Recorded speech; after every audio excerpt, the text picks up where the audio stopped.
أعوذ بالله من الشيطان الرجيم. بسم الله الرحمن الرحيم. إن الحمد لله نحمده ونستعينه ونستغفره ونعوذ بالله من شرور أنفسنا ومن سيئات أعمالنا. من يهده الله فلا مضل له ومن يضلله فلا هادي له. وأشهد أن لا إله إلا الله وحده لا شريك له. وأشهد أن محمدا عبده ورسوله. أما بعد فأعوذ بالله السميع العليم من الشيطان الرجيم من حمزه ونفخه ونفسه. الرحمن على العرش استوى. فقد قال النبي صلى الله عليه وسلم بدأ الإسلام غريبا وسيعود كما بدأ غريبا فطوبى للغرباء. رب اشرح لي صدري ويسر لي أمري واحلل عقدة من لساني يفقهوا قولي. رب زدني علما رب زدني علما. سبحانك لا علم لنا إلا ما علمتنا إنك أنت العليم الحكيم. اللهم صل على محمد وعلى آل محمد كما صليت على إبراهيم وعلى آل إبراهيم إنك حميد مجيد. اللهم بارك على محمد وعلى آل محمد كما باركت على إبراهيم وعلى آل إبراهيم إنك حميد مجيد.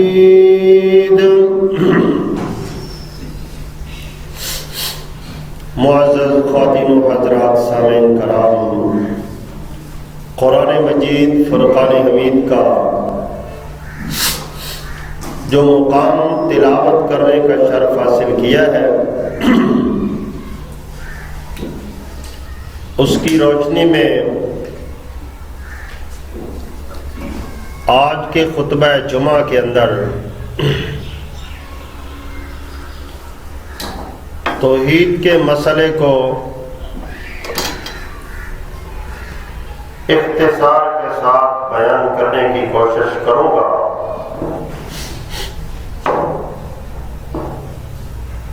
آپ حضرات کو معلوم ہے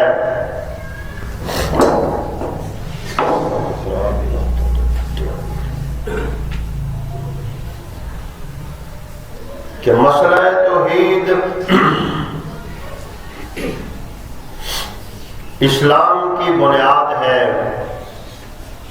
اساس ہے، جس پر اعمال کی عمارت کھڑی ہوتی ہے. مسئلہ توحید وہ مسئلہ ہے جس کے لیے اللہ خالق کائنات نے اس ساری کائنات کو وجود بخشا. اور مسئلہ توحید وہ مسئلہ ہے جس کے لیے اللہ وحدہ لا شریک نے پے در پے انبیاء کرام علیہ السلام کا ایک سلسلہ پیدا فرمایا. اور مسئلہ توحید ہی وہ مسئلہ ہے جس کے ساتھ جس کی وجہ سے قوموں نے انبیاء کرام علیہ السلام کے ساتھ اختلاف کیا، نزاع ہوا، لڑائیاں ہوئی، جھگڑے ہوئے، قوموں کے اندر تصادم ہوئے، ٹکراؤ ہوئے، انبیاء کرام علیہ السلام کے ماننے والوں کو ظلم و ستم کی چکی میں پیس کے رکھ دیا گیا، اور خود انبیاء کرام علیہ السلام کے بارے قرآن کہتا ہے وَيَقْتُلُونَ النَّبِيِّينَ بِغَيْرِ الْحَقِّ، انبیاء کرام علیہ السلام کا مقدس خون اس زمین پر ناحق بہا دیا گیا۔ مسئلہ توحید اس کائنات کی جان ہے، اور مسئلہ توحید اس کائنات کے اندر سب سے زیادہ لذیذ اور میٹھا مسئلہ ہے۔ اس کے اندر لذت اور مٹھاس اور شیرینی اور حلاوت اتنی ہے کہ اس کی خاطر انبیاء کرام علیہ السلام اور بہت ساری قوموں نے اپنی جانوں کے نذرانے پیش کر دیے، پر اس نشے کو چھوڑا نہیں۔ اور یہ مسئلہ توحید میں اتنی کڑواہٹ ہے، اتنا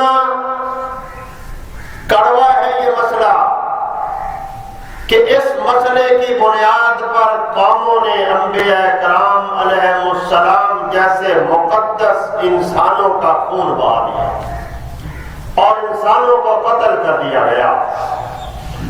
یہ مسئلہ کائنات کی بیس اور بنیاد ہے، اور تمام انبیاء کرام علیہ السلام کا اتفاقی مسئلہ ہے، مسئلہ توحید۔ آدم علیہ السلام سے لے کر جناب محمد الرسول اللہ صلی اللہ علیہ وسلم تک تمام انبیاء کرام اس مسئلے میں متفق علیہ ہے، سب کا اتفاق ہے، سب کی ایک ہی دعوت ہے۔ اس مسئلے میں، مسئلہ توحید کو منوانے میں، شرک کو چھوڑانے میں، اللہ کی بندگی کروانے میں، غیر اللہ کی بندگی سے ہٹانے میں، تمام انبیاء کرام علیہ السلام کا ایک ہی مذہب اور ایک ہی مسلک ہے۔ سب انبیاء کرام اس مسئلے پر اتفاق رکھتے ہیں۔ حضرات محترم، توحید کا مطلب ہے اللہ کو پوجنا، اللہ کی بندگی کرنا، اللہ کی پرستش کرنا، اللہ کو اپنا رب ماننا، اللہ کو الہ ماننا۔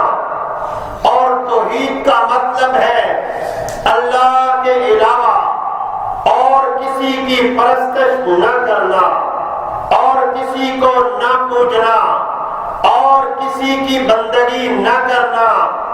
توحید کا مطلب ہے اللہ کی بندگی کرنا، اللہ کی بندگی کروانا۔ توحید کا مطلب ہے غیر اللہ کی بندگی نہ کرنی ہے، نہ کرنے دینی ہے۔ جناب محمد الرسول اللہ صلی اللہ علیہ وسلم اس بات پر لوگوں سے بیعت دیا کرتے تھے۔ آپ صلی اللہ علیہ وسلم لوگوں سے یہ معاہدہ لیا کرتے تھے جس سے بیعت دیتے۔ بخاری و مسلم اور سنن کی کتابوں کے اندر حدیثیں موجود ہیں۔ محمد الرسول اللہ صلی اللہ علیہ وسلم بیعت دیتے ہوئے یہ وعدہ لیا کرتے تھے کہ اللہ کی بندگی کرنی ہے، چھوڑنی نہیں ہے، اللہ کی بندگی کروانی ہے، اور غیر اللہ کی بندگی نہ کرنی ہے نہ کرنے دینی ہے۔ توحید کا مطلب یہ ہے مختصر سا، اللہ کی بندگی، اور کلمہ توحید کا معنی بھی یہی ہے، اس کا نچوڑ اور خلاصہ بھی یہی ہے، لا الہ لا الہ الا اللہ کو جاننا بھی نفی و اثبات کے ساتھ ہے۔ اللہ وحدہ لا شریک نے اس کلمے کے بارے سورہ محمد کے اندر فرمایا فَاعْلَمْ أَنَّهُ لَا إِلَٰهَ إِلَّا اللَّهُ، لوگوں یہ جان لو کہ تم نے اپنے اللہ کے ساتھ کیا معاہدہ کیا ہے، کیا اقرار کیا ہے، کون سا عہد و پیمان باندھا ہے، اس کو جاننا ہے۔ میرے رب نے اس کو پڑھنے کا حکم نہیں دیا، توجہ فرمانا انشاءاللہ بات سمجھ آئے گی۔ میرے اللہ نے لا الہ الا اللہ کو پڑھنے کا حکم نہیں دیا، اقرا لا الہ الا اللہ نہیں فرمایا۔ فرمایا کیا ہے؟ فَاعْلَمْ أَنَّهُ لَا إِلَٰهَ إِلَّا اللَّهُ، یہ جان لو، یہ سمجھ لو، تمہیں علم آ جائے، تمہیں پتہ چل جائے اس کی مراد، اس کا معنی، اس کا مفہوم کیا ہے۔ تم اپنے رب کے ساتھ کون سا عہد و پیمان کر رہے ہو، کیا وعدہ کر رہے ہو، اس وعدے کو سب سے پہلے جاننا ہے۔ جاننے کے بعد پھر اس کو پورا کرنا ہے، نبھانا ہے۔ جو نبھا دے گا میرا اللہ اس کے بارے اعلان کرتا ہے ان الذین قالوا ربنا اللہ ثم استقاموا تتنزل علیہم الملائکہ الا تخافوا ولا تحزنوا وابشروا بالجنۃ التي کنتم توعدون۔ یہ سارے جنتوں کے وعدے، فرشتوں کی دوستیاں، اللہ کے یہ سارے وعدے مشروط ہے کس بنیاد پر؟ پہلے کہنا ہے میرا رب اللہ ہے، ثم استقاموا، پھر اس پہ ڈٹ جانا ہے، اس کو پورا کرنا ہے، اسے نبھا دینا ہے۔ جو نبھا دے گا اس وعدے کو پورا کر دے گا، عہد و پیمان کو پورا کر دے گا، اللہ کے سارے وعدے اس کے لیے ہیں۔ اور اس بھول میں نہ رہنا، جس نے وعدہ کر لیا ہے، عہد و پیمان کر لیا ہے، پر اپنے وعدے کو نبھایا نہ، اپنے وعدے کو پورا نہ کیا، میرے رب کا کوئی وعدہ اس کے لیے نہیں ہے۔ یہ جنت کا وعدہ، فرمایا من قال لا الہ الا اللہ دخل الجنہ، جس نے کہہ دیا لا الہ الا اللہ یہ جنت میں ضرور جائے گا۔ اللہ اکبر، غور کرنا ہے اس بات پہ، سمجھنا ہے اس بات کو۔ یہ دعوت انبیاء ہے، یہ قرآن کا خلاصہ اور نچوڑ ہے میرے بھائیوں۔ نہ یہ اختلافی مسئلہ ہے، نہ یہ کسی فرقے کا مسئلہ ہے، یہ مسئلہ وہ ہے جس کے لیے میرے رب نے آپ کو اور مجھے پیدا کیا ہے۔ یہ وہ مسئلہ ہے جس کے لیے اللہ نے تمام انبیاء کو پیدا کیا ہے۔ اور آپ حضرات کو معلوم ہوگا انبیاء کرام علیہ السلام اللہ کی کائنات میں سب سے زیادہ مقدس، سب سے زیادہ اشرف و اعلیٰ اور افضل، اللہ کے ہاں قابل احترام انبیاء کرام علیہ السلام۔ اور انبیاء کرام علیہ السلام سے میرے رب نے فرمایا کہ میرے نبیوں اس کائنات میں چلے جاؤ اور جا کر یہ مسئلہ توحید تم نے لوگوں کو سمجھا دینا ہے، بتا دینا، پہنچا دینا۔ انبیاء کی یہ ذمہ داری نہیں تھی صرف بات کو پہنچا دینا، انبیاء کی یہ ذمہ داری نہیں تھی۔ انبیاء کی ذمہ داری یہ تھی میرے نبیوں میں نے تمہیں منتخب کیا ہے، اپنی وحی کے لیے چنا ہے، اپنی کتابوں کے لیے پسند کیا ہے، اپنی نبوت و رسالت کے لیے۔ اب تمہارے ذمہ کام کیا ہے، ڈیوٹی کیا ہے؟ میرا پیغام لوگوں تک پہنچانا نہیں، منوانا ہے، منوانا ہے۔ میرے نبیوں چلے جاؤ دنیا میں، میرے پیغام کو، میری بندگی کو منوا کے چھوڑنا ہے، میری بندگی کو منوانا ہے، غیر اللہ کی بندگی کو چھوڑوانا ہے۔ خواہ اس کے لیے ٹکراؤ ہو، تصادم ہو، اس کے لیے تمہارا مقدس خون بھی کام آتا ہے تو آ جائے۔ وَيَقْتُلُونَ النَّبِيِّينَ بِغَيْرِ الْحَقِّ۔ اور محمد الرسول اللہ صلی اللہ علیہ وسلم نے کیا فرمایا؟ بخاری و مسلم کے متفق علیہ حدیث ہے، أُمِرْتُ أَنْ أُقَاتِلَ النَّاسَ حَتَّى يَشْهَدُوا أَن لَا إِلَٰهَ إِلَّا اللَّهُ وَيُقِيمُوا الصَّلَاةَ الصلاۃ ویؤتوا الزکات، میرے پیغمبر نے فرمایا مدینہ میں جا کر، فرمایا لوگوں میرے اللہ نے مجھے تلوار تھما دی ہے، اب میں اس تلوار کو چلاتا رہوں گا۔ حدیث کے الفاظ پہ غور کر لے، امرت ان اقاتل الناس، میرے رب نے حکم دے دیا ہے محمد علیہ السلام لوگوں کو قتل کرتا جا، تیری تلوار چلتی جائے، لوگوں کی گردنیں کٹتی جائے، میرے پیغمبر اس وقت تک تیری تلوار میان میں نہیں آنی چاہیے جب تک لوگ ایک اللہ کی بندگی پر جمع نہیں ہو جاتے۔ اللہ اکبر، وہی کلمہ جو مکہ کے اندر میرے نبی نے مارے کھا کے سکھایا تھا، جو میرے پیغمبر نے طائف کے اندر اپنے وجود پاک کو لہو لہان کروا کے سکھایا تھا، وہی کلمہ جو میرے نبی نے شیب ابی طالب کے اندر سوشل بائیکاٹ کو برداشت کر کے سمجھایا تھا، وہی کلمہ جس کی پاداش میں سمیہ کے ٹکڑے ہوئے تھے، وہی کلمہ جس کے جرم میں بلال کو آگ پہ لٹایا گیا تھا، وہی کلمہ جس کی بنیاد پہ محمد الرسول اللہ پر غلط نواس میں اوچھری ڈالی گئی تھی، آپ کے قتل کا منصوبہ بنایا گیا تھا، ننگی تلواروں کے ساتھ گھر کا گھیراؤ کیا گیا تھا، محمد الرسول اللہ کو مکہ سے نکلنے پر مجبور کیا گیا تھا، مارے کھاتے ہوئے 13 سال ظلم سہتے ہوئے تکلیفیں اٹھاتے ہوئے، جو دعوت میرے نبی نے مکہ میں دی تھی، آج مدینہ میں محمد الرسول اللہ اعلان کرتے ہیں اللہ نے طاقت دے دی ہے، غلبہ دے دیا ہے، قوت دے دی ہے، جماعت دے دی ہے، اللہ نے مجھے تلوار تھما دی ہے، اب وہی کلمہ میں تمہیں تلوار سے سمجھاؤں گا۔ اللہ اکبر۔ باقی تمام مسائل میں برداشت ہے، یہ بات یاد رکھیے گا، تمام مسائل میں برداشت ہے، پر مسئلہ توحید میں اور مسئلہ شرک میں کوئی گنجائش اور برداشت نہیں ہے۔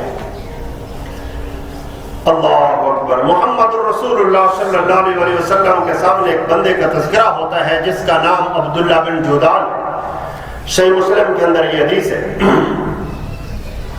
اس لیے میں آپ کو یہ بات بتانا چاہتا ہوں کہ مسئلہ توحید بنیاد اور اساس ہے، جس کا عقیدہ توحید درست ہوگا میرا اللہ اس کی نمازیں، روزے، حج، زکوٰۃ، صدقات و خیرات، اعمال صالحہ قبول فرمائے گا، اور جس کی توحید درست نہیں ہوگی اس کا کوئی عمل، نماز ہو یا روزہ، حج ہو یا زکوٰۃ، جہاد ہو یا صدقات اور خیرات، میرا اللہ کوئی عمل بھی اس کا قبول نہیں فرمائے گا۔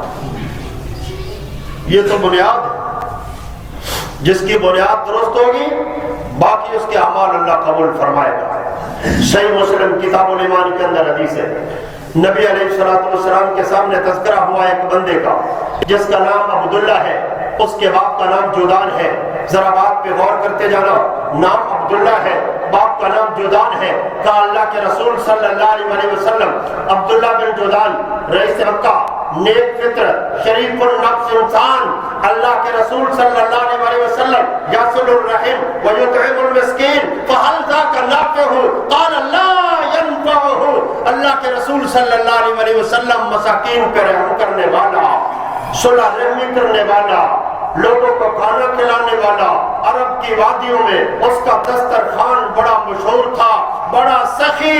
اللہ کے پیغمبر، اس کا نام عبداللہ ہے، باپ کا نام جودان ہے۔ اللہ کے پیغمبر کیا وہ جنت میں جائے گا؟ رسول اللہ صلی اللہ علیہ وسلم نے فرمایا لم یقل انہ یوما رب اغفر لی خطیئتی یوم الدین۔ فرمایا عائشہ سن لے، اس اللہ کی قسم ہے جس کے ہاتھ میں محمد علیہ السلام کی جان ہے، عبداللہ اللہ کی جنت کی خوشبو بھی نہیں پا سکتا، اس لیے کہ وہ اللہ کی توحید پر ایمان نہیں رکھتا تھا۔ اللہ اکبر۔ یہ کون بندہ ہے؟ نام عبداللہ ہے، رئیس مکہ ہے، نیک فطرت ہے، شریف النفس ہے، اللہ کے لیے نمازیں پڑھتا ہے، روزے رکھتا ہے، حج بیت اللہ کرتا ہے، زکوٰۃ ادا کرتا ہے ہاں ہاں کسی بھول میں نہ رہنا، عرب کے تمام مشرکین میرے اللہ کے لیے نمازیں پڑھتے تھے، حج بیت اللہ کرتے تھے، اللہ کا گھر اللہ کی رضا کے لیے تعمیر کیا تھا، اور شرط یہ عائد کی تھی کہ حلال کی کمائی آخرت کرنی ہے۔ جب بجٹ کم ہو گیا اللہ کا گھر کم کر دیا تھا، چھوٹا بنا دیا تھا، پر حرام کا پیسہ وہاں نہیں لگایا تھا۔ یہ مشرکین عرب ہیں، نمازیں پڑھتے، روزے رکھتے، حج بیت اللہ کرتے، زکوٰۃ ادا کرتے، مگر محمد الرسول اللہ صلی اللہ علیہ وسلم نے ان کو کافر بنوایا تھا۔ رسول اللہ صلی اللہ علیہ وسلم نے ان کو کافر و مشرک فرمایا، اور ان کے ساتھ آپ نے تصادم کیا، ٹکراؤ ہوا، لڑائیاں ہوئی، مارکے ہوئے۔ بدر و احد اور حنین میں میرے پیغمبر علیہ السلام ان کے مقابلے میں اپنے جوانوں کو سرفراہ کرتے ہیں، ان کے مقابلے میں اپنے مرنے والوں کو جنتی قرار دیا، ان کے مرنے والوں کو جہنمی قرار دیا۔ تو حضرات محترم، مسئلہ توحید اس کائنات کی، اسلام کی بنیاد ہے، اساس ہے، عمارت ہے۔ عمارت اس کے اوپر کھڑی کی جاتی ہے، یہ بنیاد اور اساس ہے۔ جس کی بنیاد ٹھیک ہوگی عمارت اس کی کسی کام کی ہوگی، جس کی بنیاد ہی درست نہیں ہے عمارت اور لینٹر ڈالنے کا تو تصور ہی پیدا نہیں ہو سکتا۔ تو میرے بھائیوں، یہ باقی سارے اعمال، نمازیں، روزے، حج، زکوٰۃ، صدقات، خیرات، اعمال صالحہ، یہ سب لینٹر کی مانند ہے، عمارت ہے مسئلہ توحید۔ پہلے مسئلہ توحید ٹھیک کر لو، پھر لینٹر ڈالنا ممکن ہوگا۔ اگر کسی نے مسئلہ توحید اپنا درست نہیں کیا تو یہ ایسا ہی ہے جیسے دیواروں اور بنیاد کے بغیر لینٹر ڈالنے کی کوشش کرتا ہے، یہ ناکام و نامراد رہے گا، اس کی محنت ضائع اور بیکار جائے گی۔ پہلے اپنی بنیاد کو درست کرنا ہے، اور بنیاد مسئلہ توحید ہے، اپنی توحید کو درست کرنا ہے۔ توحید کے بہت سارے مسائل ہیں، بہت سارے اجزاء ہیں، بہت ساری شاخیں ہیں، بہت سارے اس کے پہلو ہیں۔ ان میں سے ایک مسئلہ جو نہایت اہم ترین مسئلہ ہے، جو ہمارے معاشرے میں بالعموم بیان نہیں کیا جاتا، میں آپ حضرات کے سامنے اس مسئلے کو بیان کرتا ہوں۔ وہ مسئلہ کیا ہے؟ مسئلہ یہ ہے کہ ہمارا اللہ جو ہمارا خالق و مالک ہے وہ ہے کہاں؟ اللہ کہاں ہے؟ یہ مسئلہ توحید کے بہت سارے مسئلوں میں سے ایک مسئلہ ہے، جس کو ہم نے آج انشاءاللہ خطبہ جمعہ میں بیان کرنا ہے۔ اللہ کہاں ہے؟ یہ مسئلہ وہ ہے جس پر محدثین نے مستقل کتابیں لکھی ہیں۔ امام بیہقی رحمۃ اللہ علیہ کی کتاب الاسماء والصفات 2 جلدوں پر مشتمل صرف اسی ایک مسئلے کو سمجھانے کے لیے ہے۔ امام ذہبی نے العلوم کے نام سے کتاب لکھی ہے۔ امام بخاری، امام مسلم اس مسئلے سے متعلق حدیثیں لائے ہیں، اور سنن اربعہ والوں نے ابواب قائم کیے ہیں۔ بلکہ یہ مسئلہ اس قدر اہمیت کا حامل ہے کہ اگر پیغمبر علیہ السلام کے سامنے کسی کو لایا جاتا کہ اللہ کے پیغمبر آپ اس کا امتحان لیں، یہ مومن ہے یا نہیں، تو رسول اللہ صلی اللہ علیہ وسلم اس پر سوال کیا کرتے تھے کہ بتا اللہ کہاں ہے۔ بات سمجھ آ رہی ہے؟ سمجھ آ رہی ہے؟ پھر ٹیک چھوڑ کے بیٹھے، کوئی بھائی ٹیک لگا کے نہ بیٹھا ہو، گھٹنے پکڑ کے نہ بیٹھا ہو، پانی بیٹے تھوڑا پانی تازہ ٹھنڈا۔ موضوع سمجھ آ گئی ہے آپ کو؟ ہم نے آج یہ مسئلہ سمجھنا ہے کہ ہمارا اللہ ہے کہاں، ہمارا خالق و مالک کہاں ہے، جس اللہ کو ہم پوجتے ہیں، جس اللہ کی ہم پرستش کرتے ہیں، جس اللہ کے حضور ہم جبین نیاز رکھتے ہیں، جس اللہ سے ہم دعائیں مانگتے ہیں، جس اللہ کے آگے ہم استغاثہ کرتے ہیں، فریادیں کرتے ہیں، جو ہمارا آقا ہے، جو ہمارا داتا ہے، جو ہمارا مشکل کشا ہے، جو ہمارا حاجت روا ہے، جو ہماری بگڑیاں بنانے والا ہے، جس پر ہم توکل کرتے ہیں، جس پر ہم بھروسہ کرتے ہیں، جس کے ساتھ ہم امیدیں وابستہ کرتے ہیں، جس سے ہم دعائیں مانگتے ہیں،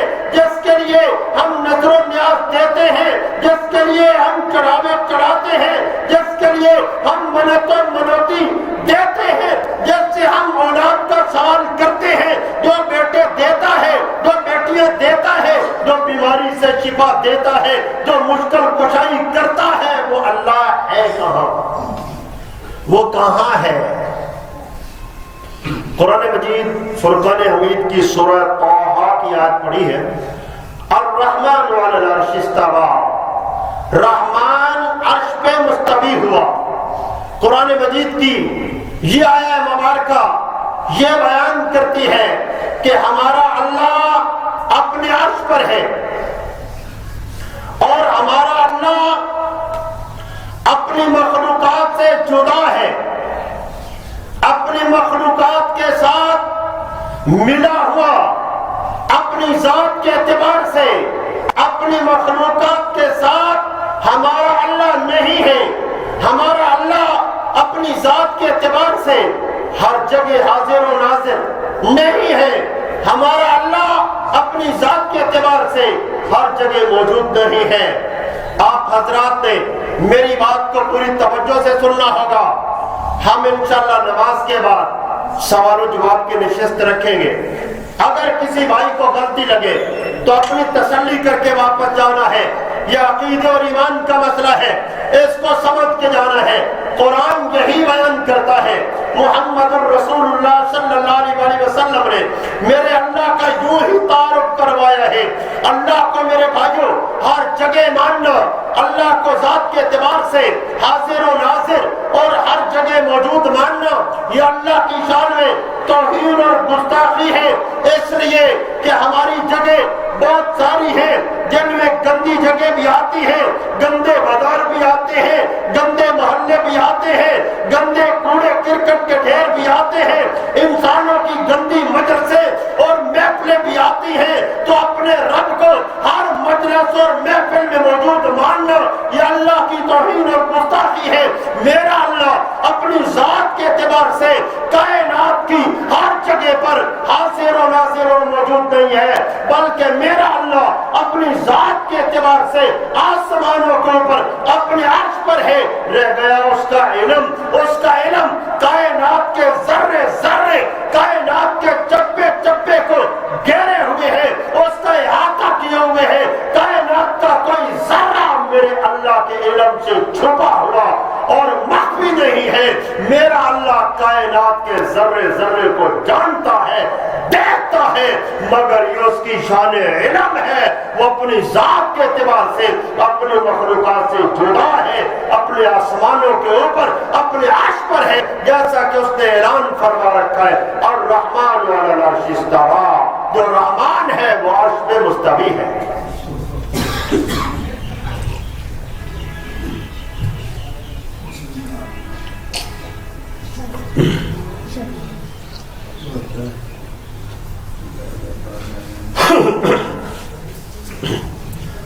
بات سمجھ آ رہی ہے؟ اللہ کا علم ایسا ہے، انہ علیم بذات الصدور، اس کا علم ایسا ہے کہ انسان تیرے سینے کے چھپے ہوئے راز کو بھی وہ اپنے علم سے جانتا ہے۔ اس کا علم تو ایسا ہے کہ سمندروں کے اندر رہنے والی وہ مخلوقات جنہیں انسانی آنکھ نہیں دیکھ سکتی، پہاڑوں اور پہاڑوں کی چوٹیوں میں اور پہاڑوں کی غاروں میں رینگنے والی وہ مخلوقات جنہیں انسانی آنکھ دیکھنے سے قاصر ہے، جنہیں صرف جدید آلات اور دوربینوں کے ذریعے دیکھا جا سکتا ہے، میرا اللہ انہیں دیکھتا بھی ہے، ان کے چلنے کی آہٹ کو بھی سنتا ہے، مگر یہ اس کی شان علم ہے، وہ اپنی ذات کے اعتبار سے اپنی مخلوقات سے جدا ہے، اپنے آسمانوں کے اوپر اپنے عرش پر ہے، جیسا کہ اس نے اعلان فرما رکھا ہے، الرحمن علی العرش استویٰ، جو رحمان ہے وہ اپنے عرش پہ مستوی ہے۔ قرآن مجید کی یہ آیہ مبارکہ قرآن مجید کے اندر 7 مرتبہ تکرار کے ساتھ آئی ہے، جس کا مطلب یہ ہوا کہ میرے اللہ نے اس مسئلے کو، اس عقیدے کو بار بار دوہرا کر تکرار کے ساتھ بیان کیا ہے کہ مجھے ماننے والوں میرے بندوں، میرے حضور جبین نیاز رکھنے والوں، تمہارا اللہ اپنی مخلوقات سے جدا ہے، اپنے آسمانوں کے اوپر اپنے عرش پر ہے، جیسا اس کی شان کے لائق ہے۔ صحیح مسلم میں حدیث ہے، ابو داؤد اور ابن ماجہ میں بھی ہے، نبی علیہ الصلوۃ والسلام کے سامنے آپ کا ایک صحابی آتا ہے، کہتا ہے اللہ کے رسول میں نے اپنی لونڈی کو ایک تھپڑ مار دیا ہے، وہ پہاڑ پہ بکریاں چرا رہی تھی، بھیڑیا آیا بکری چھین کے لے گیا، مجھے غصہ آیا، میں نے لونڈی کو تھپڑ مار دیا ہے۔ اللہ کے پیغمبر صلی اللہ علیہ وسلم نے جب یہ بات سنی لونڈی کو تھپڑ مارنے والی، تو رسول اللہ صلی اللہ علیہ وسلم پریشان ہو گئے۔ آپ صلی اللہ علیہ وسلم نے اس بات کو بہت بڑی بات، بڑا بھاری مسئلہ سمجھا۔ اللہ کے پیغمبر صلی اللہ علیہ وسلم کی پریشانی دیکھ کے صحابی کہتا ہے اللہ کے پیغمبر آپ اس کا امتحان لیں، اگر وہ مومنہ ہے تو میں اس کو آزاد کر دیتا ہوں۔ رسول اللہ صلی اللہ علیہ وسلم نے فرمایا اس کو لاؤ میرے پاس۔ اللہ کے پیغمبر کے پاس لایا جاتا ہے، رسول اللہ صلی اللہ علیہ وسلم اس پر دو سوال کرتے ہیں، فرمایا اے خاتون بتا من انا، میں کون ہوں؟ اس نے کہا انت رسول اللہ، آپ اللہ کے رسول ہیں۔ نبی علیہ الصلوۃ والسلام نے فرمایا این اللہ، بتا اللہ کہاں ہے؟ ذرا غور کر لیں، بات کو سمجھتے جانا ہے۔ یہ مدینہ کے رہنے والی ایک لونڈی ہے، خادمہ ہے، جو پہاڑ پہ بکریاں چرایا کرتی ہے، کوئی علامہ پامہ نہیں ہے، پڑھی لکھی نہیں ہے۔ آج سے 1400 سال پہلے عرب کے قبائلی ماحول میں رہنے والی یہ خاتون، آپ صلی اللہ علیہ وسلم اس پر عقیدے اور ایمان کا سوال کرتے ہیں تو یقیناً کوئی عام سوال کیا ہوگا، بڑا پیچیدہ رقیق اور بریک سوال نہیں کیا ہوگا، عام سوال کیا ہوگا جو اس معاشرے کا عام مسئلہ ہو، جس کو ہر کوئی جانتا ہو، آزاد بھی جانتے ہو، غلام بھی، بڑے بھی جانتے ہو، چھوٹے بھی، سب جانتے ہو۔ فرمایا این اللہ، بتا اللہ کہاں ہے؟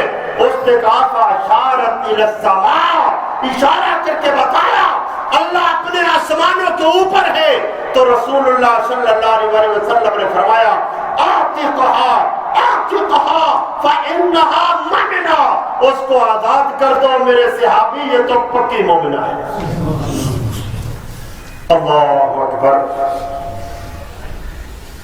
قرآن مجید کے اندر موسیٰ علیہ السلام کا واقعہ کثرت کے ساتھ بیان ہوا ہے۔ سورۃ الاعراف کے اندر ایک مقام پر اللہ موسیٰ علیہ السلام کا واقعہ بیان فرماتے ہیں، جب اللہ کے ساتھ موسیٰ علیہ السلام کو شرف کلام نصیب ہوا، رب کے کلام کی حلاوت، مٹھاس اور شیرینی سن کے نبوت کا دل دیدار کے لیے مچل مچل جاتا ہے۔ عرض کر دیتے ہیں رب ارنی انظر الیک، کلام کرنے والے پیارے تیرا دیدار کرنا چاہتا ہوں، اپنا دیدار کروا۔ فرمایا لن ترانی، نہیں موسیٰ یہ دنیا ہے، یہاں ہمارا دیدار کوئی نہیں کر سکتا۔ لا تدرک الابصار وہو یدرک الابصار، کائنات کی ہر چیز کو رحمان تو دیکھتا ہے، پر رحمان کو کائنات کی کوئی آنکھ نہیں دیکھتی۔ اللہ اکبر۔ یہ جو ہمارے واعظین کہتے ہیں نا کہ شب معراج رسول اللہ صلی اللہ علیہ وسلم جب سدرہ پر پہنچے، میں نے انشاءاللہ صرف دین بیان کرنا ہے، نہ مسلک نہ فرقہ، نہ کسی فرقے اور مسلک کا رد، اللہ کا دین، محمد الرسول اللہ کی تعلیمات اور کتاب و سنت کے خلاف جو چیز ہے اس کا رد کرنا ہے، اللہ کے دین کو بیان کرنا ہے، مسئلہ توحید، مسئلہ سنت آپ کو سمجھانا ہے، اور توحید و سنت کے منافی جو چیز ہے اس کے انشاءاللہ رد کرنا ہے۔ اس میں کوئی اپنا آ جائے یا پرایا، ہم چہرہ دیکھ کے بات نہیں کرتے، دلائل دیکھ کے بات کرتے ہیں۔ ہمارے معاشرے کے واعظینوں نے کہا کہ شب معراج جب رسول اللہ صلی اللہ علیہ وسلم سدرہ پر پہنچے تو جبریل نے کہا اللہ کے رسول آگے میں نہیں جا سکتا، اگر آگے جاؤں تو میرے پر جل کے راکھ ہو جائیں گے، آگے آپ اکیلے جائیں تو پھر آگے رسول اللہ صلی اللہ علیہ وسلم اکیلے گئے۔ سنیں بیان کرتے ہیں، اللہ اکبر۔ موبائل بھائی بند کر لے یا کم از کم اس کے بیل بند کر لے، بات کو سن لینا۔ جبریل علیہ السلام نے شب معراج میرے پیغمبر کو جہاں سے اٹھایا ہے، جب تک وہیں واپس پہنچا نہیں دیا، ایک لمحہ کے لیے بھی جبریل میرے نبی سے جدا نہیں ہوا، ایک لمحہ کے لیے بھی جبریل میرے پیغمبر سے جدا نہیں ہوا۔ اور جو لوگ یہ کہتے ہیں، یہ کہانی سناتے ہیں، یہ پاکستانی خود ساختہ مولویوں کی ایجاد ہے، یہ میڈل پاکستانی ہے۔ دنیا اسلام کی کسی کتاب کے اندر ضعیف نہیں، موضوع من گھڑت سند کے ساتھ بھی اس قصے کا وجود ہی موجود نہیں ہے۔ یہ قصہ 100% من گھڑت ہے۔ پھر بعض مولویوں نے کہا کہ اللہ کے رسول آگے چلے گئے، کسی نے کہا مثل معانقہ ہوگا، کسی نے کہا عرش کا دروازہ اللہ نے فرمایا میرے نبی ٹھہر جاؤ میں کھولتا ہوں، جب کھولا اللہ کے نبی اندر داخل ہو گئے، پھر پتہ نہیں کیا ہوا۔ پھر یہاں ایک مولوی صاحب شعر پڑھتے ہیں، ہیک کے جڑا اے حق کو ڈو کر جانے کافر تے مشرک ہے۔ مگر یہ مولوی خود کافر و مشرک بن گیا ہے۔ اللہ رسول کو ایک مان کے یہ بات یاد رکھنا، محمد صلی اللہ علیہ وسلم تمام فضائل، کمالات، شانوں، عظمتوں کے باوجود میرے رب کے بندے اور اس کی مخلوق ہے، نہ خالق ہے، نہ الہ ہے، نہ رب ہے، نہ رب کے ساتھ ایک ہے۔ اللہ اکیلا ایک ہے، باقی سارے اس کے بندے ہیں۔ اللہ اکیلا رب ہے، باقی سب اس کے مخلوق ہے۔ اللہ اکیلا مالک ہے، باقی سب مملوک ہے۔ اللہ اکیلا سجدوں کے لائق ہے، باقی سب ساجد ہے۔ اللہ اکیلا داتا ہے، باقی سب مانگتے ہیں۔ اللہ اکیلا دینے والا ہے، باقی سب مانگنے والے، لینے والے، جوڑیاں پھیلانے والے، سوال کرنے والے، کانپنے والے ہیں۔ میرے محمد علیہ السلام ایک دعا کیا کرتے تھے، اللہ میں بندہ ہوں، تیری بندی کا بندہ، تیری غلام، تیری خادمہ کا بیٹا۔ اللہ میں تیرا بندہ، تیری بندی کا بندہ۔ اللہ میں تیرا بندہ، تیری بندی کا بیٹا۔ اللہ میں تیرا بندہ، تیری خادمہ کا بیٹا۔ اللہ میں تیرا بندہ، تیرے غلام کا بیٹا۔ اللہ مجھے معاف کر دینا۔ وہ اکیلا خالق ہے، اس کے ساتھ کوئی نہیں ہے۔ تو محمد رسول اللہ صلی اللہ علیہ وسلم شب معراج سدرہ سے اوپر نہیں گئے، اور نہ میرے اللہ کو دیکھا ہے، نہ میرے اللہ کو اس دنیا کائنات کی کوئی آنکھ دیکھ سکتی ہے، اور نہ ہی اللہ کے عرش پر اللہ کی مخلوقات میں سے کوئی گیا ہے، نہ کوئی جا سکتا ہے۔ عرش پر ہونا اللہ کی خاص شان ہے، عرش پر ہونا اللہ کی خاص صفت ہے۔ اکیلا اللہ عرش پر ہے، نہ کوئی نبی، نہ رسول، نہ جن، نہ فرشتہ، نہ انسان، نہ وہاں گیا ہے، نہ جا سکتا ہے۔ میرے اللہ نے چیلنج دے رکھا ہے، قَالْ لَوْ كَانَ مَعَهُ آلِهَةٌ كَمَا يَقُولُونَ إِذًا لَابْتَغَوْا إِلَىٰ ذِي الْعَرْشِ سَبِيلًا۔ کبھی موقع ملے آپ کو تو قرآن پڑھ تو صحیح، آپ کا عقیدہ درست ہو، ایمان کا پتہ چلے۔ میرا اللہ اعلان کرتا ہے، میرے پیغمبر آپ فرما دیں، اگر اللہ کے ساتھ کوئی اور الہ ہوتا تو وہ بھی عرش تک پہنچاتا۔ قُلْ لَوْ كَانَ مَعَهُ، سورہ بنی اسرائیل کے الفاظ ہے، موقع ملے تو گھر جا کے پڑھ کے دیکھ لینا۔ قُلْ لَوْ كَانَ مَعَهُ آلِهَةٌ كَمَا يَقُولُونَ اذا لابتغوا الى ذی العرش سبیلا، میرے پیغمبر اعلان کرتے اگر اللہ کے ساتھ کوئی اور الہ ہوتا تو وہ عرش تک پہنچ جاتا۔ اس کا مطلب یہ ہوا جو عرش تک پہنچ جائے گا وہ الہ ہوگا، اللہ کے علاوہ الہ کوئی نہیں۔ کلمے میں یہی پڑھایا گیا لا الہ، الہ کوئی نہیں، اکیلا ہی الہ ہے، چونکہ الہ کائنات میں کوئی نہیں، عرش پر بھی گیا کوئی نہیں، نہ گیا ہے نہ کوئی جا سکتا ہے۔ تو موسیٰ کلیم اللہ علیہ السلام کی بات کر رہے تھے، فرماتے رب ارنی انظر الیک، کلام کرنے والے پیارے دیدار کروا، تیرا دیدار کرنا چاہتا ہوں۔ اللہ اکبر، یہ اللہ کی محبت کی بات ہے، یہ نبیوں کو اللہ سے محبت ہوتی ہے، ساری کائنات سے زیادہ محبت اپنے رب سے، اپنے خالق سے، اپنے مالک سے، اپنے پیدا کرنے والے سے، اپنے بنانے والے سے، جس کے حکم سے یہ نظام زندگی چل رہا ہے، اس سے محبت۔ والذین آمنوا اشد حبا للہ، ایمان والوں کی تو علامت اور پہچان یہ ہے کہ وہ کائنات میں سب سے زیادہ محبت کرتے ہیں تو اپنے بنانے والے سے کرتے ہیں، اپنے خالق و مالک سے کرتے ہیں۔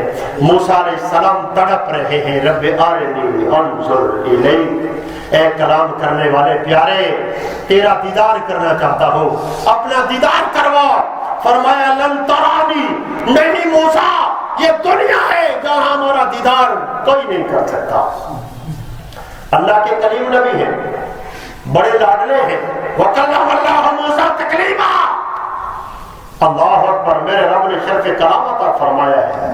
محمد رسول اللہ صلی اللہ علیہ وسلم نے، ایک یہودی اور مسلمان کا جھگڑا ہو گیا تھا، اس نے کہا موسیٰ علیہ السلام کو اللہ نے کائنات میں فضیلت دی ہے، رسول اللہ صلی اللہ علیہ وسلم کی امتی نے اس کے چہرے پہ تھپڑ مار دیا، معاملہ رسول اللہ کے حضور پہنچا، اللہ کے پیغمبر نے فرمایا اس مسلمان کو ڈانٹا، بخاری کے اندر حدیث ہے کتاب الانبیاء میں، فرمایا اپنے امتی سے قیامت کا دن ہوگا میرا اللہ جب ساری کائنات کو سرے نو پیدا کرے گا، پھر سور پھونکے گا، اللہ اعلان کرے گا، ہیبت خدا بندی سے ساری کائنات بے ہوش ہو جائے گی، اور میں محمد علیہ السلام بھی بے ہوش ہو جاؤں گا۔ سب سے پہلے مجھے ہوش آئے گا، جب میں ہوش سنبھالوں گا تو میں کیا دیکھوں گا؟ موسیٰ علیہ السلام اللہ کے عرش کا پایا پکڑ کے کھڑے ہوں گے، وہ بے ہوش ہوئے ہی کوئی نہیں۔ اللہ اکبر، یہ اللہ نے موسیٰ علیہ السلام کو عظمت عطا فرمائی۔ وَكَلَّمَ اللَّهُ مُوسَىٰ تَكْلِيمًا، عرض کیا اللہ دیدار کرنے آیا ہوں، کر کے جاؤں گا۔ فرمایا اچھا میرے کلیم نبی طور پہ نگاہ ڈال، ہم اپنے نور کی ایک ہلکی سی شعاع ڈالتے ہیں، پھر کوئی دیدار کی بات کریں گے۔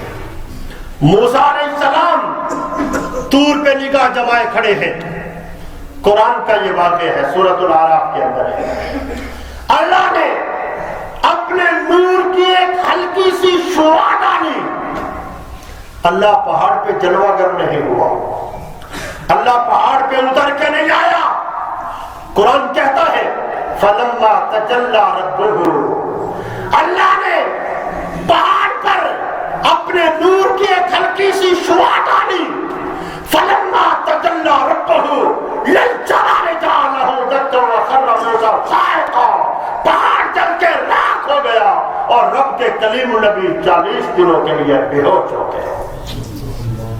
اللہ اکبر، اگر اللہ پہلے سے ہی موجود تھا تو پھر پہاڑ جل کے راکھ کیوں ہوا؟ اگر اللہ موسیٰ کلیم اللہ علیہ السلام کے دل میں تھا تو پھر اب رب کے کلیم نبی بے ہوش کیوں ہوئے؟ یہاں تو ہر کوئی دعویٰ کرتا ہے رب میرے دل میں ہے، تیرے دل میں کیا ہے؟ رب ہے، اس کے دل میں کیا ہے؟ رب ہے، یہاں تو ہر کسی کے دل میں رب ہے۔ اگر موسیٰ کلیم اللہ علیہ السلام کے دل میں رب تھا تو پھر موسیٰ علیہ السلام اب بے ہوش کیوں ہوئے ہیں؟ اللہ کے نور کی ایک ہلکی سی شعاع کو برداشت نہ کرتے ہوئے پہاڑ جل کے راکھ ہو جائے، رب کے کلیم نبی بے ہوش ہو جائے، اور یہ صوفی اور بلند کہے اللہ میرے اندر ہے تو پھر اس کا دھماکہ کیوں نہیں ہوتا؟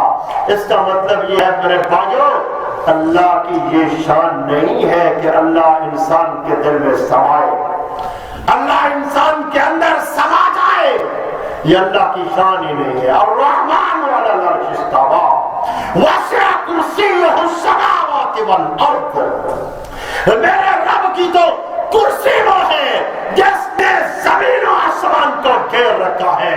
تمہاری یہ 7 زمینیں 7 آسمان، اس کی کرسی نے ان 7 زمینوں 7 آسمانوں کو گھیر رکھا ہے۔ اور عبداللہ ابن عباس کہتے ہیں کرسی کا مطلب ہے میرے رب کے قدموں کی جگہ، میرے رب کے قدموں کی جگہ کا نام کرسی ہے۔ اور وہ کرسی کتنی ہے؟ وسع کرسیہ السماوات والارض، وہ وسیع تر ہے، زمین و آسمانوں کا احاطہ کیے ہوئے، گہرا کیے ہوئے ہے، 7 زمینوں اور 7 آسمانوں کو۔ ہمارا اللہ کتنا بڑا ہے۔ الرحمن علی العرش استوى، رحمان اپنے عرش پہ مستوی ہے، یہ اس کی شان ہے۔ وہ عرش پہ ہوتے ہوئے کائنات کو کنٹرول کرتا ہے، وہ عرش پہ ہوتے ہوئے کائنات کے ذرے ذرے کو جانتا ہے، وہ عرش پہ ہوتے ہوئے قال من بیدہ ملکوت کل شیء وهو یجیر ولا یجار علیہ ان کنتم تعلمون سیقولون للہ قال فانا تسحرون۔ وہ عرش پہ ہوتے ہوئے مالک ہے، جبار ہے، عزیز ہے، غفار ہے، القہار ہے، گہرے ہوئے ہیں، ساری کائنات کو اپنی مٹھی میں لیے ہوئے ہیں، پوری کائنات کو جس کا چاہتا ہے اسے پکڑ کے مرار دیتا ہے، جس کو چاہتا ہے اسے ہلا کے رکھ دیتا ہے، ساری کائناتوں کا کنٹرول اس کی مٹھی میں ہے۔ الرحمن علی العرش استوى، اور وہ اپنے عرش پر ہے۔ اللہ اکبر۔ اپنے رب کو جاننا، اپنے رب کو پہچاننا، اپنے اللہ کا تعارف حاصل کرنا، جتنا تعارف اس نے خود اپنے کلام مجید کے اندر کروایا ہے، جتنا اس کا تعارف اس کے انبیاء نے کروایا ہے، اتنا تعارف اللہ کا حاصل کر کے میرے بھائیوں اللہ پر ایمان لانے کا معنی ہے اللہ کی توحید کو ماننا۔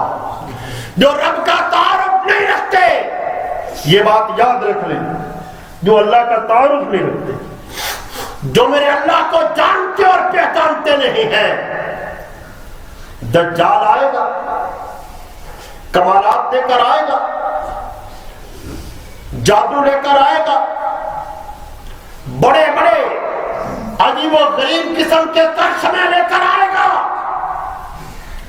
لوگ اس کو رب مانیں گے، مانیں گے کہ نہیں مانیں گے؟ لوگ اس کو رب مانیں گے۔ میرے بھائیوں یہ بات یاد رکھ لینا، جو اللہ کو جانتا ہے، جو اللہ کو پہچانتا ہے، وہ کبھی گمراہ نہیں ہوگا۔ جس کے پاس اللہ کا وہ تعارف ہے، جو تعارف محمد رسول اللہ نے کروا دیا ہے، وہ کبھی گمراہ نہیں ہوگا۔ اور جس کے پاس وہ تعارف ہی نہیں ہے جو میرے نبی نے کروایا ہے، جو رب نے اپنا تعارف کروایا ہے، وہ بیچارہ کیا کرے گا؟ اس لیے اللہ کا تعارف کرنا چاہیے، اللہ کا تعارف، اللہ کو ماننے والے کو اللہ کا تعارف ہونا چاہیے۔ میرے نبی نے اپنے رب کا تعارف کرواتے ہوئے فرمایا، بخاری و مسلم کے اندر حدیث ہے، قیامت کا دن ہوگا جب ساری کائنات اثر نو پیدا ہو جائے گی، میرا اللہ 7 آسمانوں اور 7 زمینوں کو اپنی ایک انگلی پہ اٹھائے گا۔ بخاری و مسلم کی متفق علیہ حدیث ہے، 7 زمینوں اور 7 آسمانوں کو اپنی ایک انگلی پہ اٹھائے گا۔ میرا اللہ 7 سمندروں، پانیوں، کیچڑوں کو دوسری انگلی پہ اٹھائے گا۔ میرا اللہ سارے انسانوں اور جنوں کو تیسری انگلی پہ اٹھائے گا۔ میرا اللہ تمام فرشتوں کو چوتھی انگلی پہ اٹھائے گا۔ میرا اللہ بقیہ ساری کائنات کو اپنی 5ویں انگلی پہ اٹھائے گا۔ بخاری و مسلم کی حدیث ہے، کہانی نہیں سنا رہا، 5 انگلیوں پہ پوری کائنات کو اٹھا کے، صحیح مسلم کی حدیث ہے، میرا اللہ یوں پھینکے گا جیسے بچے گیند کو پھینکتے ہیں، پھر پکڑ لے گا، پھر پھینکے گا، پھر پکڑ لے گا، پھر اٹھالے گا، پھر پکڑے گا اور آواز دے گا، این الجبارون، این المتکبرون، انا الجبار، انا المتکبر، انا العزیز۔ میرے نبی نے فرمایا ساری کائنات ہوگی، آدم علیہ السلام سے لے کر تا قیام قیامت ساری مخلوقات، سارے انسان ہوں گے۔ نمرود انا ربکم الاعلی کا نعرہ لگانے والا فرعون بھی ہوگا، انا احیی و امیت اس کا دعویٰ کرنے والا نمرود بھی ہوگا، نمرود کے ماننے والے بھی ہوں گے، قوم عاد بھی ہوگی، قوم سمود بھی ہوگی، ابو جہل ابو لہب والے بھی ہوں گے، امریکہ برطانیہ والے بھی ہوں گے، اس کے پوجنے والے بھی ہوں گے، اس کو سپر پاور ماننے والے بھی ہوں گے۔ میرے نبی نے فرمایا سب پہ سکتہ طاری ہوگا، سب کانپ رہے ہوں گے، سب لرزہ برمتان ہوں گے، میرے اللہ کا وعدہ گونج رہا ہوگا، این الجبارون، این المتکبرون، این الملک، زمین کے بادشاہ، زمین پر حکم چلانے والے، میرے مقابلے میں آنے والے، میرے مقابلے میں اپنے قانون جاری کرنے والے، اپنے نظام چلانے والے، اپنے دستور چلانے والے، میرے مقابلے میں اپنے آپ کو منوانے والے، این الجبارون، آج کہاں ہے؟ آج کہاں ہے؟ این المالک، بادشاہ کہاں ہے؟ این الجبارون، بڑے بڑے جبار کہاں ہیں؟ این المتکبرون، بڑے بڑے تکبر کرنے والے کہاں ہیں؟ میرے اللہ کا وعدہ گونج رہا ہوگا۔ میرے نبی نے فرمایا سارے کانپ رہے ہوں گے، پھر اللہ کی آواز کائنات میں گونجے گی۔ قرآن نے بھی اس کو بیان کیا، لمن الملک اليوم للہ الواحد القہار۔ اللہ فرمائے گا کون بادشاہ ہے؟ پھر آپ ہی آواز لگائے گا، للہ الواحد القہار۔ آج بادشاہ، آج ملکیت، آج اقتدار، آج اختیار اکیلے اللہ کے پاس ہے، جو ساری کائناتوں پر غالب اور زبردست ہے۔ پھر انبیاء کہیں گے، پھر مومنین کہیں گے، پھر فاسقین، کافرین، مشرکین، سارے کہیں گے للہ الواحد القہار۔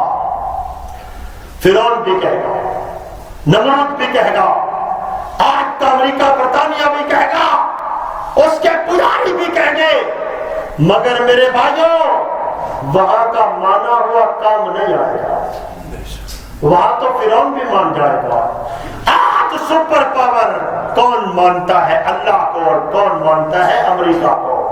آج فیصلہ کر کے جانا ہوگا، جو آج فیصلہ کرے گا اس کی قبر بنے گی، اس کی جنت بنے گی، اس کی آخرت بنے گی، اسے حشر میں عزتیں ملے گی۔ جو جہاں نہ سمجھ سکا وہاں کا مانا ہوا تو کام نہیں آئے گا۔ تو وہاں تو فرعون بھی مان رہا ہے، وہاں تو نمرود بھی مان رہا ہے، وہاں تو ابو جہل و ابو لہب بھی مان رہے ہیں۔ یا ماننا ہوگا، آج ماننا ہوگا، الا لہ الخلق والامر۔ مخلوق اللہ کی ہے، حکم کس کا مانتا ہے؟ وہ آرڈر کس کا مانتا ہے؟ ورلڈ میرے رب کی ہے، آرڈر امریکہ کا نہیں۔ الا لہ الخلق والامر، خبردار کائنات کے لوگوں، ورلڈ بھی رب کی ہے، آرڈر بھی عرش والے رب کا ماننا ہوگا۔ قل اللہم مالک الملک، ساری کائنات کا مالک اکیلا اللہ ہے، اقتدار اسی کا ہے، اختیار اسی کا ہے، سلطنت اسی کے پاس ہے، قانون اس نے دیا ہے، نظام اس نے دیا ہے، زندگی اس نے دی ہے، انبیاء نے بیٹے ہیں، آخری نبی اس نے محمد الرسول اللہ بیٹا ہے، کتاب آخری قرآن اتارا ہے، اس کو محفوظ کیا ہے، اس لیے نہیں کہ قرآن کو غلافوں میں لپیٹ کے مسجد کے اندر رکھ کے چنا جائے، باہر حکم تھانے میں بھی انگریز کا مانا جائے، عدالت میں بھی انگریز کا مانا جائے، کچہری میں بھی انگریز کا مانا جائے، یہ تو پتا چلے گا جب میرا رب پوچھے گا بتا این المالک، کس کو مانتا تھا، حکمران کون ہے تیرا، نظام دینے والا کون ہے تیرا، دستور حیات دینے والا کون ہے، تجھے زندگی کے طور طریقے سکھانے والا کیسے آیا ہے تو زندگی گزار کے میرا اللہ پوچھنے والا ہے۔ ہم میں سے ہر ایک بندہ جواب دینے والا ہے، یہ جواب یہاں رہ کے تیار کرنا ہوگا۔ اللہ صرف مسجد کا رب، یہ کس نے تعارف کروایا ہے؟ اللہ کا یہ تعارف کسی نبی نے کروایا؟ مسجد اللہ کا گھر، مسجد میں اللہ کا حکم، مسجد میں اللہ کا قانون، مسجد میں اللہ کا دستور، مسجد میں اللہ کو رب مانیں گے، تھانے میں بادشاہ کو رب مانیں گے، عدالت میں، کچہری میں، ملک میں، ہر جگہ فیصلے میں، جھگڑے میں، معاملے میں یہ مسجد کے رب کا تصور کس نبی نے دیا ہے آپ کو؟ مسجد کے اندر اللہ کو رب ماننا ہے، اللہ کو سجدہ کرنا ہے، اللہ کی نماز پڑھنی ہے، اللہ سے آگے دعا کرنی ہے، اور باقی سارے حقوق لے گیا کون؟ اللہ کے مقابلے میں آنے والا۔ اللہ اکبر، وَلَا يُشْرِكُ فِي حُكْمِهِ أَحَدًا، قرآن کے الفاظ ہیں، آپ نے نہ سنے ہو تو آپ کی بدبختی یا خوشبختی ہے، یہ قرآن کے الفاظ ہیں۔ میرا اللہ سجدے میں بھی شرک کی اجازت نہیں دیتا، میرا اللہ نماز میں بھی شرک کی اجازت نہیں دیتا، میرا اللہ طواف میں بھی شرک کی اجازت نہیں دیتا، میرا اللہ دعا اور استغاثے میں بھی شرک کی اجازت نہیں دیتا۔ وَلَا يُشْرِكُ فِي حُكْمِهِ أَحَدًا، وہ اپنے قانون میں، اپنے نظام میں، اپنے دستور میں، اپنے حکم میں بھی کسی قسم کے شرک کی اجازت نہیں دیتا۔ وہ اس بات کی اجازت نہیں دیتا کہ اس کے مقابلے میں کسی کا حکم مان لیا جائے، کسی کا قانون مان لیا جائے، کسی کا نظام مان لیا جائے، کسی کا دستور مان لیا جائے۔ پھر اس کے دستور کا کیا کرو گے؟ اليوم اکملت لکم دینکم واتممت علیکم نعمتی ورضیت لکم الاسلام دینا۔ پھر اس کا کیا کرو گے؟ اس نے تو قیامت تک دستور دے دیا ہے، جو قابل عمل ہے، جو قابل اختیار ہے، جس کو ماننا ہے، جس کو قلب و باطن میں اتارنا ہے، جس کو معاشرے پر نظام کے طور پہ نافذ کرنا ہے، اس نے تو دے دیا ہے۔ میں نے اور آپ نے کیا کیا ہے؟ کیا اللہ کو رب ماننے کا یہی معنی ہے؟ میرے بھائیوں، اللہ کے مقابلے میں جو آئے اس کو ماننا شرک ہے۔ یہ تو آسان سی بات ہے نا، اللہ کے مقابلے میں جو آئے اس کو ماننا۔ اگر سجدہ کرنا پڑے، قربانی دینا پڑے، طواف کرنا پڑے، اللہ کے مقابلے میں کام کرنا پڑے، ماننا پڑے تو کیا ہوگا؟ اللہ کے مقابلے میں حکم ماننا پڑ جائے تو پھر کام ٹھیک ہے، پھر مان لینا چاہیے، کیونکہ بڑے بڑے مولوی جو مان چکے ہیں، جو نہیں مانتے تھے وہ بیچارے بھی مان گئے، جو کبھی کہتے تھے جمہوریت کفر ہے، کہتے اب ضرورت ہے، ضرورت دین کی، اسلام کی، جو آج سے 1400 سال پہلے تھی آج بھی وہی ہے۔ جیسے ابو بکر کے دور میں ہدایت کے جو راستے اور ذریعے تھے آج بھی وہی ہیں، اور اس دور میں جو انسان کو کافر بنا سکتی تھی چیزیں آج بھی وہ انسان کو کافر بنانے کے لیے کافی ہے، کوئی مانے گا نہ مانے۔ ہدایت کے لیے وقت بدلتا رہے گا، زمانہ چینج ہوتا رہے گا، پر ہدایت کے راستے نہیں بدلیں گے، ہدایت کے ذرائع نہیں بدلیں گے، اس لیے کہ آخری نبی آ گئے، خاتم النبیین، اب نبی کوئی نہیں آئے گا، ہدایت وہ دے کے چلے گئے، ہدایت وہی ہے، جنت کا راستہ وہی ہے، اللہ کو رب ماننے کا طور طریقہ وہی ہے۔ محمد صلی اللہ علیہ وسلم کے ماننے والوں نے کلمہ رسول اللہ کا پڑھ لیا تھا اور حکمران ابو جہل کو مانتے تھے، فیصلے اس سے کرواتے تھے، ایسے ہی ہے نا؟ بولیے نہیں۔ صرف ایک مسئلہ پیش آیا تھا، مفسرین نے لکھا ہے، امام بخاری بھی اس پر روایت لائے ہیں، یہ قرآن مجید کیا فلا وربک لا یؤمنون حتی یحکموک فیما شجر بینہم ثم لا یجدوا فی انفسہم حرجا مما قضیت ویسلموا تسلیما۔ علماء سے سنتے رہتے ہیں، آپ کی یاد دہانی، آپ کی توجہ مبذول کرانے کے لیے فاروق اعظم رضی اللہ تعالیٰ عنہ کے پاس وہ یہودی اور منافق آئے تھے جن کا فیصلہ رسول اللہ کر چکے تھے، مفسرین نے اس کو لکھا ہے۔ تو پھر فاروق اعظم نے کیا کیا تھا؟ آپ خطیبوں سے سنتے رہتے ہیں، کیا کیا تھا؟ بولیے۔ قتل کر دیا تھا۔ کس کو؟ جس نے محمد صلی اللہ علیہ وسلم کا فیصلہ لینے کے بعد کہا عمر سے فیصلہ مانگنے کے لیے جاتے ہیں، اس کو قتل کر دیا۔ لوگوں نے کہا عمر نے مسلمان کو قتل کر دیا، عرش والے رحمان نے قرآن اتار دیا، فلا وربک لا یؤمنون حتی یحکموک فیما شجر بینہم۔ میرے پیارے محمد صلی اللہ علیہ وسلم، مدینہ کے اندر جھگڑا ہو گیا ہے، اختلاف ہو گیا ہے کہ عمر نے مسلمان کو قتل کر دیا ہے، عمر کو قصاص میں قتل کیا جائے گا۔ نہیں میرے نبی، جو تجھے فیصلہ نہ مانے میں رب اسے مومن نہیں مانتا۔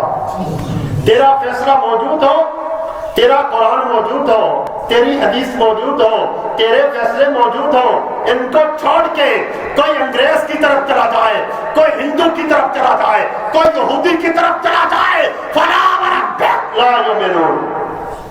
رب کہتا ہے میں نہیں مومن مانتا۔ فیصلہ کس کا ماننا ہوگا؟ جس کا کلمہ پڑھا ہے، فیصلہ بھی اسی کا، قانون بھی اسی کا، نظام بھی اسی کا، دستور بھی اسی کا، جو کچھ اس نے دیا ہے وہ لینا ہے، جو کچھ اس نے چھوڑنے کا حکم دیا اس کو چھوڑنا ہے۔ من مرضیاں کرنے والے ایمان میں نہیں رہتے، ایمان میں وہ رہتے ہیں جو اطاعت میں رہتے ہیں، جو اتباع میں ہوتے ہیں، جو پیروی میں ہوتے ہیں۔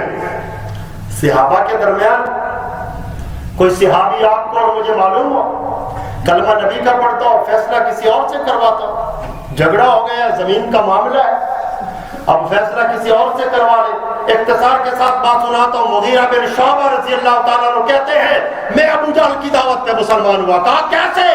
کہا ابو جہل کے ساتھ پرانی دوستی تھی، ایک دفعہ مکہ میں آیا ٹھہرا، مکہ کا دور تھا رسول اللہ کا، اللہ کے پیغمبر دعوت دے رہے تھے، میں نے ابو جہل سے پوچھا یہ کون ہے؟ اس نے کہا یہ محمد ہے صلی اللہ علیہ وسلم، اس کو پتھر مارنے والا اس کا حقیقی چچا ہو رہا ہے۔ کیا کہتا ہے؟ کہا کہتا ہے یا ایھا الناس قولوا لا الہ الا اللہ۔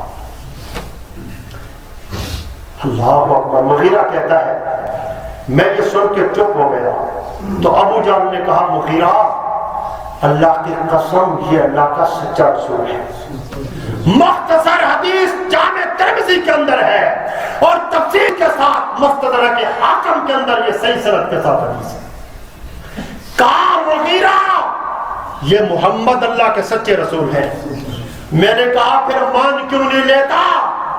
کہا مانتا اس لیے نہیں ہو، مکہ کے اندر بڑے بڑے عہدے تھے سارے تقسیم ہو گئے، ایک عہدہ مجھے ملا ہے فیصل کا، میں فیصل ہوں، پنچایتی ہوں، میرے پاس عرب کی پنچایتیں آتی ہیں، میں فیصلے کرتا ہوں، فیصلہ میرا چلتا ہے۔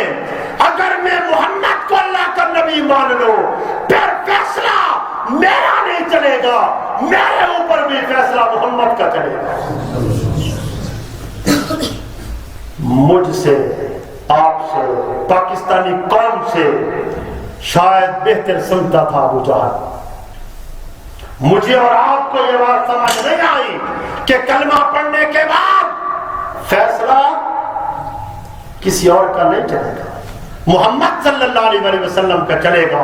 اس نے کلمہ اسی لیے نہیں پڑھا تھا کہ مجھے ان کے فیصلے ماننے پڑیں گے، ہم نے مرضیاں اپنی کی ہیں، کلمہ بھی پڑھا ہے، فیصل بھی جس کو مرضی چاہی اس کو بنا لیا۔ ہم نے تو کلمہ پڑھنے کے بعد کوئی تبدیلی نہیں اپنے اندر پیدا کی، جو جہاں کھڑا تھا جو کرتا تھا وہی کرتا ہے، وہی کر رہا ہے۔ آخری بات کر کے بات کو ختم کرتا ہوں میرے بھائیوں، کلمہ پڑھنے کے بعد کلمہ ایک معاہدہ ہے، کلمہ ایک عہد ہے، کلمہ ایک اقرار ہے۔ جو اس اقرار کو پورا کرے گا، جو اس معاہدے کو پورا کرے گا، سب سے پہلے اس معاہدے کو سمجھنا ہے، جاننا ہے، اس کے مفہوم کو، اس کی مراد کو، اس کے معنی کے، کلمہ کہتا کیا ہے، پھر اس کے بعد اس کو ماننا ہے، اس کے تقاضے پورے کرنے ہیں، اس کی شرائط پوری کرنی ہے، اس کو توڑنے سے بچانا ہے، یہ ٹوٹ نہ جائے، کہیں وعدہ ٹوٹ نہ جائے، ٹوٹنے سے بچانا ہے۔ جو یہ کرتا ہے، پڑھتا ہے، اقرار کرتا ہے، پورا اترتا ہے، وعدہ کرتا ہے، اس کو پورا کرتا ہے، بے شک غلطیاں ہو جائیں، خطائیں ہو جائیں، گناہ ہو جائیں، میرا اللہ بالآخر اس کو اپنی جنتوں میں ٹھکانہ عطا کرے گا۔ مگر بات کو غور سے سن لینا، جس کے کلمے نے اس کی زندگی میں تبدیلی پیدا نہیں کی، کلمہ پڑھا ہے شرک کرتا ہے، کلمہ پڑھا ہے انگریز سرکار کے قانون کو مانتا ہے، اس پہ خوش ہوتا ہے، تکلیف بھی کوئی نہیں ہے، دکھ بھی کوئی نہیں ہے، شرک یہ کرتا ہے، بدعت یہ کرتا ہے، بے حیائی اس کے گھر میں ہوتی ہے، فحشی اس کے گھر میں ہوتی ہے، اوریانی اس کے گھر میں ہوتی ہے، گندی فلمیں اس کے گھر میں چلتی ہے، بیوی اس کی بے پردہ ہے، بیٹیاں اس کی بے پردہ ہے، شادیوں میں مہندیاں یہ سجاتا ہے، نیمرے کا سود یہ لیتا اور دیتا ہے، کلمے نے اس کے اندر تبدیلی پیدا کوئی نہیں کی ہے۔ دونوں میرے بھائیوں، اس کا کلمہ پڑھنا نہ پڑھنا برابر ہے، اس کا کلمہ قبر میں اس کے کام نہیں آئے گا، اس کا کلمہ اس کو جہنم سے نجات نہیں دے گا، اس کا کلمہ اس کو جنت میں ٹھکانہ نہیں دے گا، کلمہ اسے بچائے گا۔ جو جہاں اپنے اندر تبدیلی پیدا کر لے، یہاں اپنے اندر بدل جائے، اس کی دنیا بدل جائے، اس کی کائنات بدل جائے، اس کے اندر تبدیلی آ جائے، اس کے اندر اسلام آ جائے، کافروں کے ساتھ، مشرکوں کے ساتھ، ہندوؤں کے ساتھ، یہودیوں کے ساتھ وہ نہ رہے، اس کا کلچر، اس کی ثقافت، اس کی تہذیب، اس کا تمدن الگ ہو جائے، اس کو بتانا نہ پڑے انا مسلم، اس کو دیکھنے والا سمجھ جائے محمدی ہے، اس کو دیکھنے والا اس کی شادی، اس کے معاملات، اس کے رسم و رواج، اس کا چہرہ، اس کا مہرہ، اس کا لباس، اس کا حلیہ، اس کا اخلاق، اس کی بیوی کا پردہ، اس کا گھر کا ماحول تو دیکھے سمجھ جائے محمدی ہے، اللہ کی قسم جنت میں جائے گا۔ اور دیکھنے والا اسے پتہ ہی نہ چلے محمدی ہے، اسے پتہ ہی نہ چلے یہودی ہے، اسے پتہ ہی نہ چلے ہندو ہے، اسے پتہ ہی نہ چلے عیسائی ہے، اسے پتہ ہی نہ چلے سیکولر ہے، اسے پتہ ہی نہ چلے امریکہ کو سپر پاور مانتا ہے یا آپ کو مانتا ہے، پتہ ہی نہ چلے تو پھر معاملہ گڑبڑ ہے اور خطرناک ہے۔ یہ پڑھا ہوا کلمہ کسی کام نہیں آئے گا، بھول میں نہ رہنا، کلمہ منتر نہیں ہے جو پڑھ لے جنت میں چلا جائے، جو نہ پڑھے جہنم میں چلا جائے۔ نانا میرے بھائی، یہ منتر نہیں، یہ معاہدہ ہے، جو وعدہ کرے اس کو پورا کر دے، معاہدہ کرے نبھا دے، عہد کرے پورا کر دے، میرا رب اس کو جنت دے گا، جہنم سے نجات عطا کرے گا۔ یہ معاہدہ ہے، اس کو منتر نہ سمجھنا، جو منتر سمجھ کے زندگی گزار دے گا یہودیوں کی طرح، کافروں کی طرح، اس کی زندگی میں تبدیلی کوئی نہیں آئے گی، کلمہ اس کے کچھ کام نہیں آئے گا۔